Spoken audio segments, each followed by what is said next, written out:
Bismillahirrahmanirrahim. Melati kuntum tumbuh melata, sayang merebah di pohon cemara. Assalamualaikum mulanya kata, saya sembah pembuka bicara. Untuk CTU 554, nilai dan ketamadunan.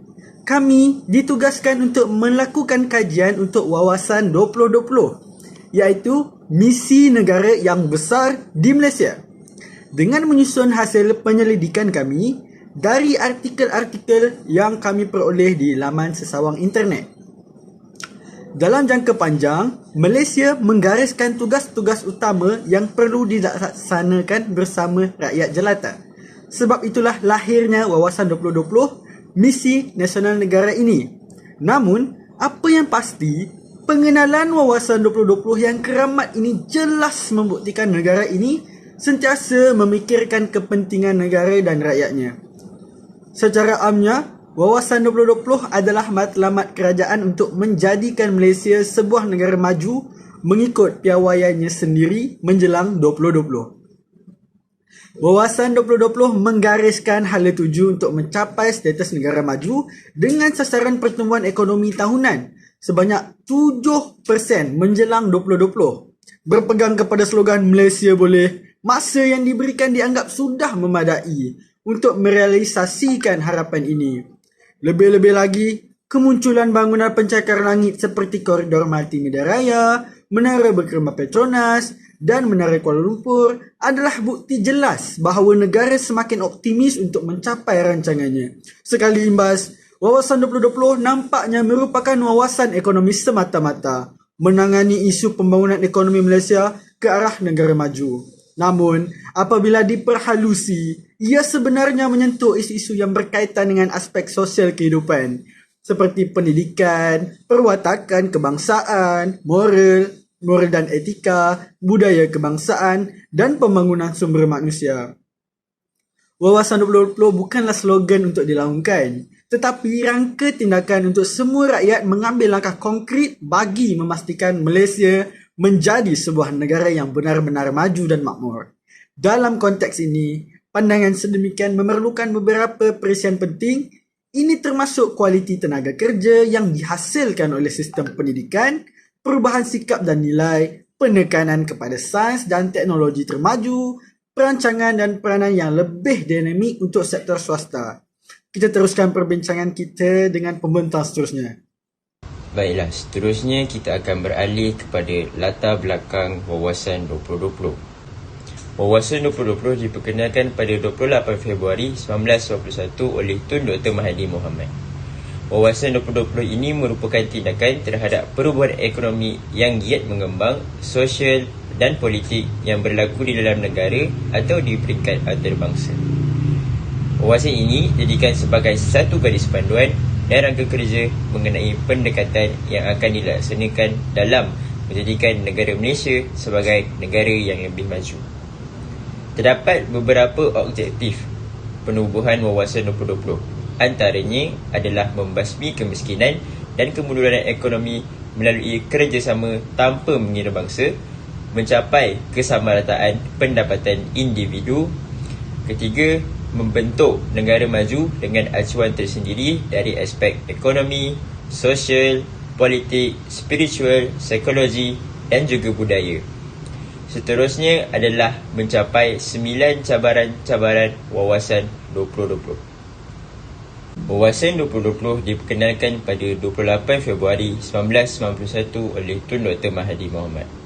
Wawasan 2020 merupakan tindakan terhadap perubahan ekonomi yang giat mengembang, sosial dan politik yang berlaku di dalam negara atau di peringkat antarabangsa. Wawasan ini dijadikan sebagai satu garis panduan dan rangka kerja mengenai pendekatan yang dilaksanakan dalam menjadikan negara Malaysia sebagai satu negara yang maju. Terdapat beberapa objektif yang telah diketengahkan dalam penubuhan Wawasan 2020. Pertama adalah membasmi kemiskinan dan kemunduran ekonomi melalui kerjasama tanpa mengira bangsa. Kedua, mencapai kesamarataan pendapatan individu. Ketiga, membentuk negara maju dengan acuan tersendiri dari aspek ekonomi, sosial, politik, spiritual, psikologi dan juga budaya. Dan keempat adalah mencapai 9 cabaran-cabaran Wawasan 2020.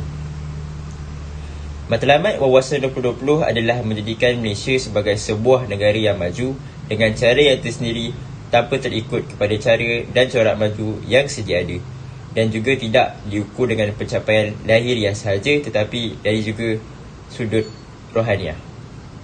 Untuk fasa pula, terdapat 3 fasa yang diperkenalkan dalam Wawasan 2020 ini. Fasa pertama adalah menentukan keberhasilan melalui pendapatan dan penyampaian sasaran bidang utama kementerian.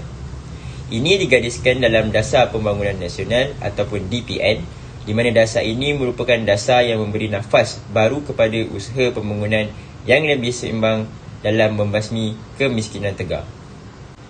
Fasa kedua pula bermula dari tahun 2001 sehingga 2010. Fasa ini dilaksanakan di bawah Dasar Wawasan Negara ataupun DWN, bertujuan untuk memperkukuhkan lagi daya saing dan daya tahan serta melahirkan generasi yang adil bagi memastikan kestabilan dan perpaduan negara. Antara objektif fasa ini adalah: pertama, membangunkan Malaysia sebagai masyarakat yang berasaskan pengetahuan. Kedua, menjana pertumbuhan berdasarkan sumber dan kekuatan tempatan. Ketiga, menjadikan sektor pertanian, pembuatan dan perkhidmatan lebih baik. Keempat, membasmi kemiskinan di kawasan bandar dan juga di luar bandar dan meningkatkan kualiti hidup kumpulan pendapatan 30% terendah. Dan yang terakhir adalah mencapai penyertaan Bumi Putera yang berkesan serta pemilikan equity sekurang-kurangnya 30% menjelang tahun 2010. Seterusnya adalah fasa ketiga, iaitu fasa yang terakhir. Fasa ini memberi keutamaan kepada rakyat supaya dapat hidup dalam keadaan yang aman. Perkhidmatan awam juga akan ditingkatkan agar dapat memupuk semangat cinta akan negara, bangsa dan juga agama. Fasa ini diberi tempoh dari tahun 2011 sehingga 2010. Fasa ini dilaksanakan di bawah model baru ekonomi MBE yang dilancarkan pada tahun 2010. Tujuan utama MBE ialah meningkatkan kualiti hidup rakyat dengan menekankan 3 dimensi, iaitu pendapatan yang tinggi, kemampatan dan juga keterangkuman.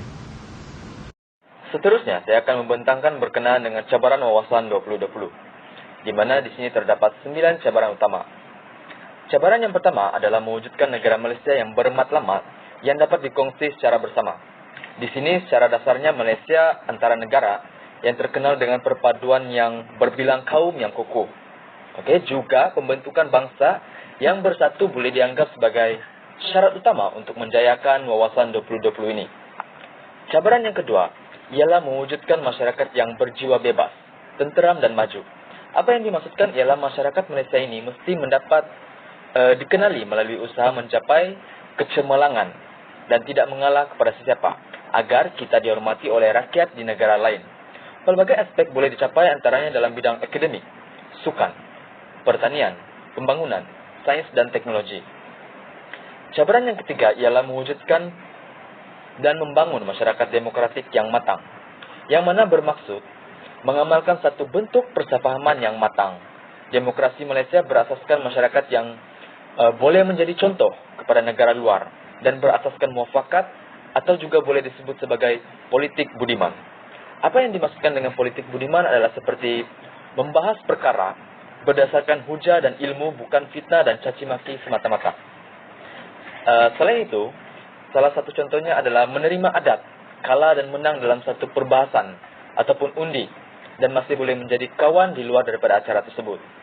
Cabaran yang keempat ialah mewujudkan masyarakat yang sepenuhnya bermoral dan beretika, yang mana warga negaranya kukuh dalam menilai nilai agama, kejiwaan dan didorong oleh tahap etika yang paling tinggi. Jika kita kaitkan dengan moral dan etika, negara ini perlu melaksanakan undang-undang yang bukan hanya ketat, tetapi memberi impak untuk menjaga tingkah laku dan melahirkan rakyat yang berdisiplin tinggi. Cabaran yang kelima ialah mewujudkan masyarakat liberal dan bertolak ansur. Contohnya adalah seperti rakyat pelbagai kaum bebas untuk mengamalkan adat, budaya, dan kepercayaan agama masing-masing. Dan pada masa yang sama, mereka meletakkan kesetiaan pada satu negara sahaja.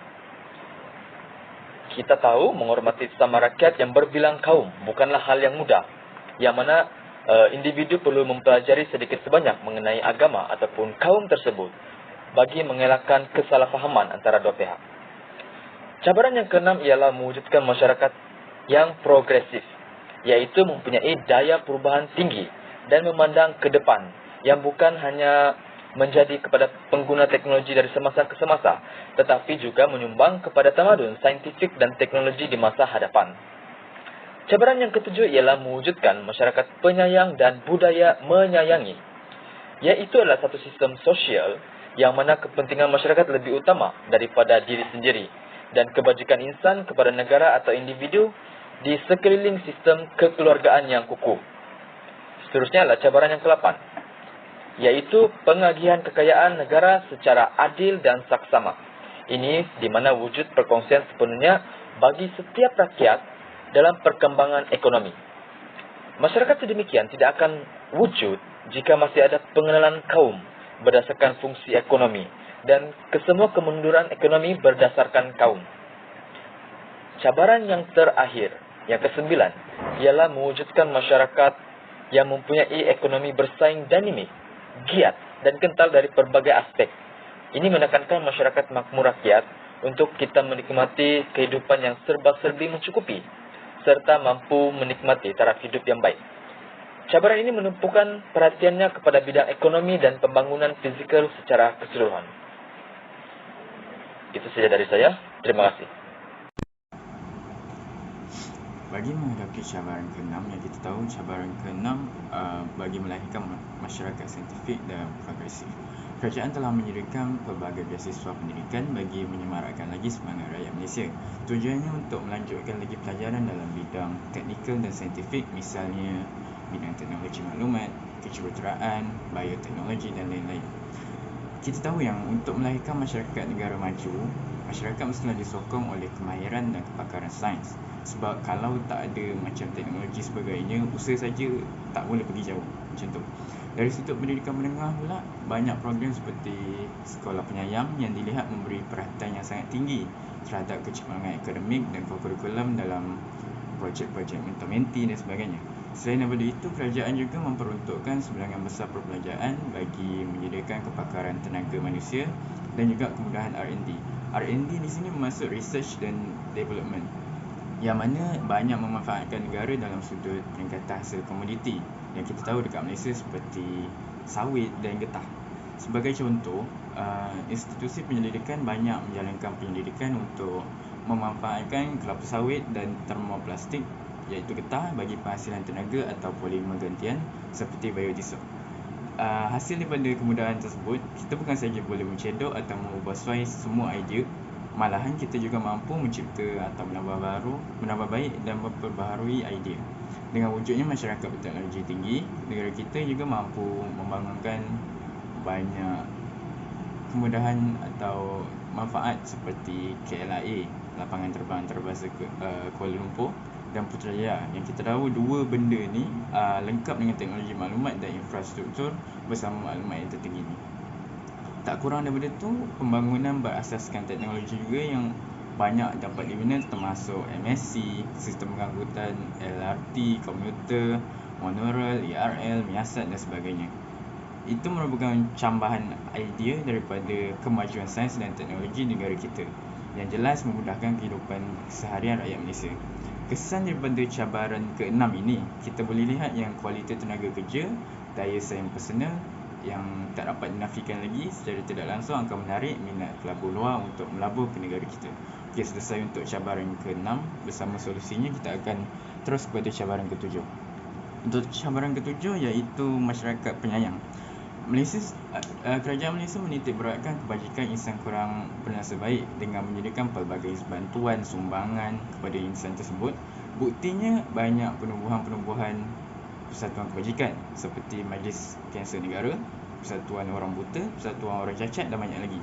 Kerajaan di sini sentiasa terbuka dan mengalu-alukan penubuhan badan-badan amal untuk membela nasib golongan kurang bernasib baik, dan kebanyakan bantuan juga disalurkan terus melalui persatuan tersebut tanpa mengira kaum, darjat dan sebagainya.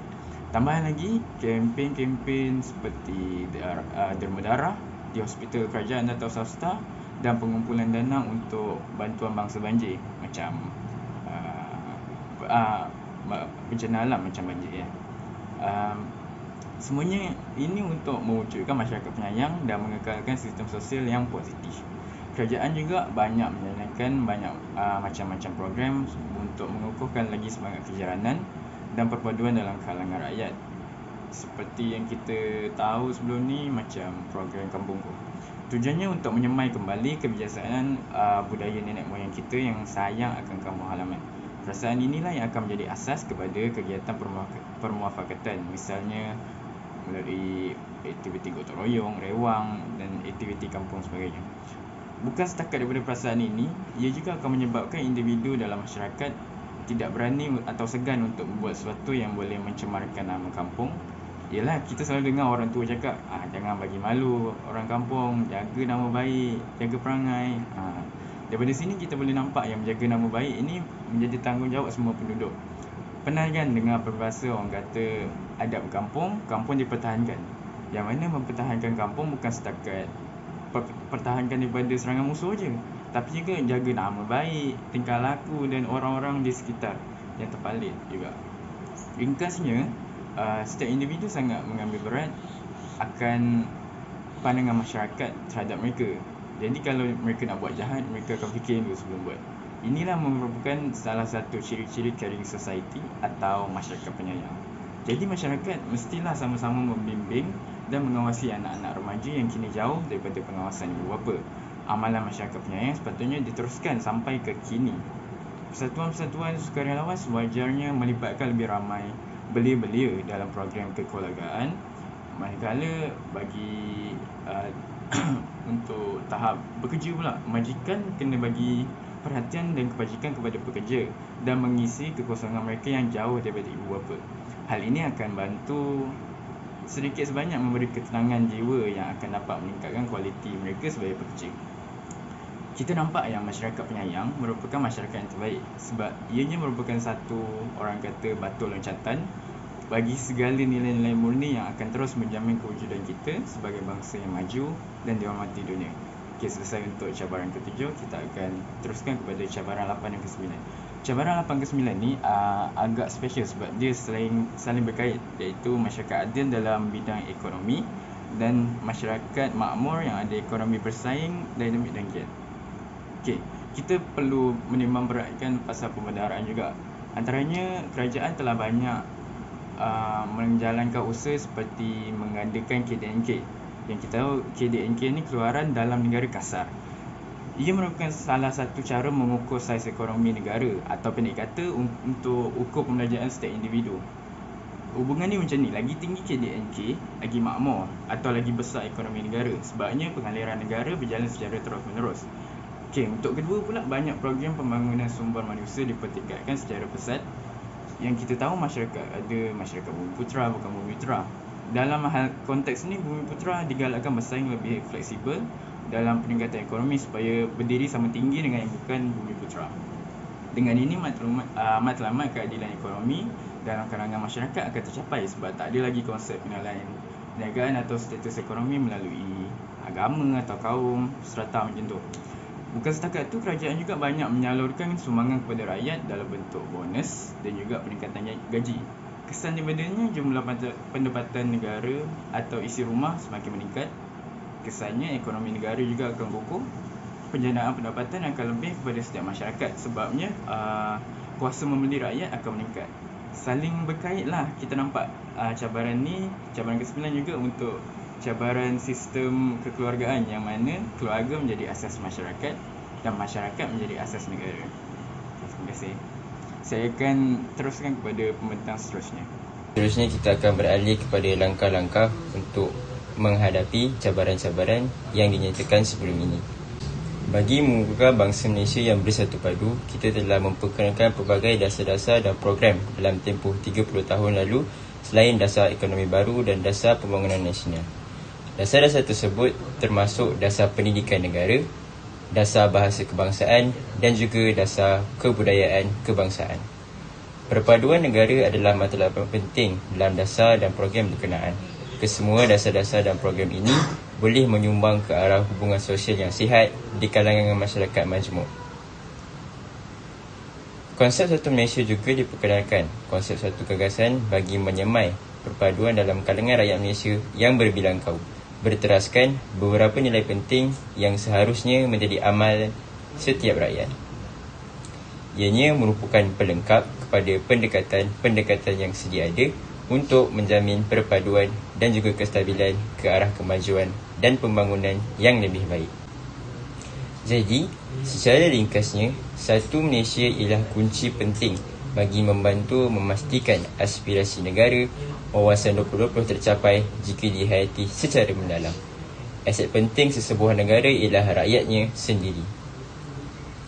Konsep modal insan yang diperkenalkan oleh mantan Perdana Menteri kelima Tun Abdullah Haji Ahmad Badawi memberi penekanan terhadap usaha pembangunan modal insan sebagai satu landasan kecemerlangan generasi yang akan datang. Jadi, dengan menerapkan konsep modal insan dalam diri setiap individu secara tidak langsung mampu menyelesaikan hampir kesemua cabaran dalam mencapai wawasan 2020. Seterusnya, setiap rakyat hendaklah menghormati hak-hak yang telah dipersetujui bersama yang termaktub dalam Perlembagaan Malaysia kerana perlembagaan merupakan tonggak dan undang-undang yang tertinggi yang menegakkan negara, menyebabkan rakyat berasa komited untuk menjamin keselamatan negara. Pemimpin yang demokratik juga haruslah bersikap terbuka, bersedia menerima teguran dan sanggup bertindak mengikut pendapat yang bernas dalam usahanya untuk menjayakan wawasan 2020. Seterusnya, kerajaan berganding bahu bersama badan berkanun dan badan bukan kerajaan bagi menjalankan banyak aktiviti kemasyarakatan dan ceramah yang berkisahkan perpaduan rakyat serta kempen berkenaan budi bahasa atau pengamalan nilai-nilai murni seperti dalam dasar penerapan nilai-nilai Islam yang banyak dihebahkan melalui media sosial seperti Facebook dan juga Instagram. Melalui cara ini, mereka akan bersemuka dan berhadapan terus dengan masyarakat serta mengenali dengan lebih dengan situasi yang sebenar yang dihadapi oleh mereka.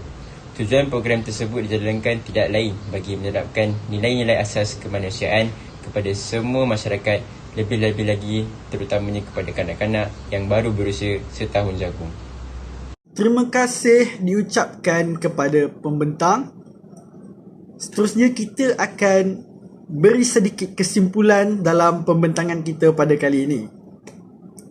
Secara keseluruhannya, wawasan 2020 mempunyai banyak sejarah yang hampir membangunkan negara. Namun, peristiwa ini tidak terhad kepada kejadian yang semata-mata tetapi juga memberi banyak kesan dan pengajaran kepada kita. Salah satunya ialah kita harus bijak merancang strategi pembangunan negara.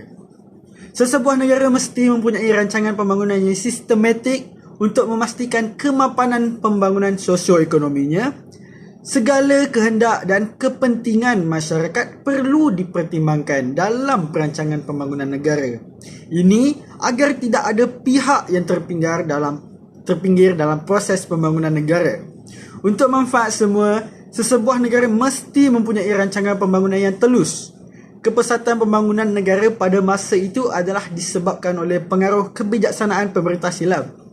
Kemudian, sebagai rakyat Malaysia, kita hendaklah memupuk sikap patriotik, iaitu patriotisme dalam diri kita dengan menyokong segala dasar kerajaan.